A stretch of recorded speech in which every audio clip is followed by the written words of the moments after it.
தஞ்சை மாவட்டம் கும்பகோணத்தில் நடைபெற்று வரும் மகாமக பெருவிழாவில் லட்சக்கணக்கான பக்தர்கள் நீராடி வருகின்றனர். இதுகுறித்து நமது செய்தியாளர் லெனின் அளிக்கும் விரிவான தகவல்களை இப்பொழுது பார்க்கலாம். கும்பகோணம் மகாமக திருவிழா கடந்த 13ஆம் தேதி கொடியேற்றத்துடன் தொடங்கியது முதல் இந்த குளத்தில் நீராடுவதற்காக தமிழகம் முழுவதும் இருந்தும் இந்தியா முழுவதும் இருந்தும் பல்வேறு நாடுகளில் இருந்தும் கூட பக்தர்கள் ஏராளமானோர் இந்த குளத்திற்கு வந்து கொண்டிருக்கிறார்கள். குறிப்பாக இப்பொழுது நீராடி கொண்டிருக்கக்கூடிய அந்த காட்சிகளை நம்மால் பார்க்க முடிகிறது. இந்த அடிப்படையில் கடந்த 13ஆம் தேதி முதல் இன்று வரை சுமார் 10 லட்சம் பக்தர்கள் தற்போது வரை நீராடி இருக்கிறார்கள். இன்று ஒரு நாள் மட்டும் சுமார் 3 லட்சம் பக்தர்கள் இந்த புனித நீராடு நிகழ்ச்சியில் பங்கேற்பார்கள் என எதிர்பார்க்கப்படுகிறது. இது 20,000 சதுர மீட்டர் பரப்பளவு கொண்ட ஒரு குளம். அந்த குளத்தினுடைய ஒவ்வொரு இடங்களிலேயும் சில 20 கிணறுகள் அமைக்கப்பட்டிருக்கு. ஒவ்வொரு கிணறும் கங்கா, யமுனா, சரஸ்வதி என இந்திய நதிகளுடைய பெயர்கள் இடம்பெற்றிருக்கு. அவை அனைத்தும் புனிதமான நதிகளாக பார்க்கப்படுது. அந்த புனித நதிகளில் நீராடுவதாக நினைத்துக் கொண்டு அந்த தண்ணீரில் நீராடக்கூடிய பணியில் இந்த பக்தர்கள் ஈடுபட்டிருக்காங்க. இந்த குளத்தில் வரக்கூடிய பக்தர்களுக்கு பாதுகாப்பு கொடுக்கின்ற விதமாக இந்த குளத்திற்குள் வரக்கூடிய தண்ணீரை ஒவ்வொரு நொடியும் புது தண்ணீராக மாற்றக்கூடிய பணியில் பொதுப்பணித்துறை அதிகாரிகள் ஈடுபட்டிருக்காங்க.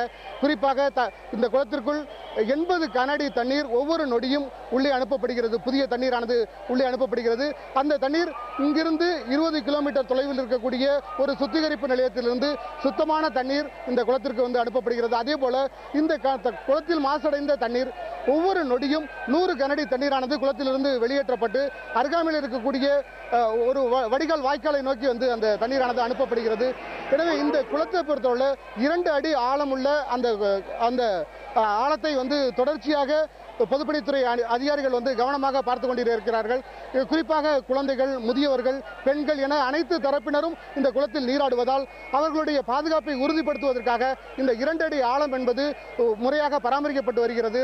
அது மட்டுமல்ல, இந்தியாவில் வேறு எங்கும் காண முடியாத வகையில் ஒரு தூய்மையான நகரமாக இந்த கும்பகோணத்தை மாற்றியிருக்கிறார்கள். இங்க இருக்கக்கூடிய துப்புரவு பணியாளர்கள் ஒரு சிறு ஒரு பெண்ணுடைய தலையிலிருந்து விழக்கூடிய அந்த மலர்களை கூட உடனடியாக அங்கிருந்து அப்புறப்படுத்தக்கூடிய, அதே போல பயணச்சீட்டை ரோட்டில் தூக்கி வீசக்கூடிய அந்த பயணிகளிடமிருந்து உடனடியாக அந்த பயணச்சீட்டை அப்புறப்படுத்தக்கூடிய ஒரு மகத்தான பணியில் இங்கு துப்புரவு பணியாளர்கள் ஈடுபட்டிருக்காங்க.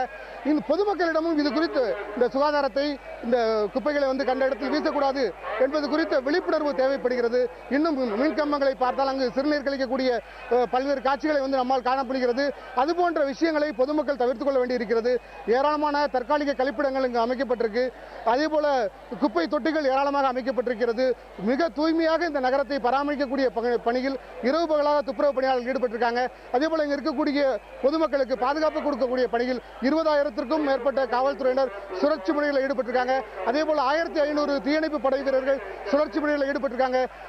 இன்னொரு விஷயம், இங்க இருக்கு பாதுகாப்பு பணிகளில் ஈடுபட்டிருக்கக்கூடிய அந்த தீயணைப்பு படை வீரர்களுக்கு இன்னும் உணவுக்கான படி என்பது வழங்கப்படல அப்படிங்கிற குற்றச்சாட்டு எழுந்திருக்கு.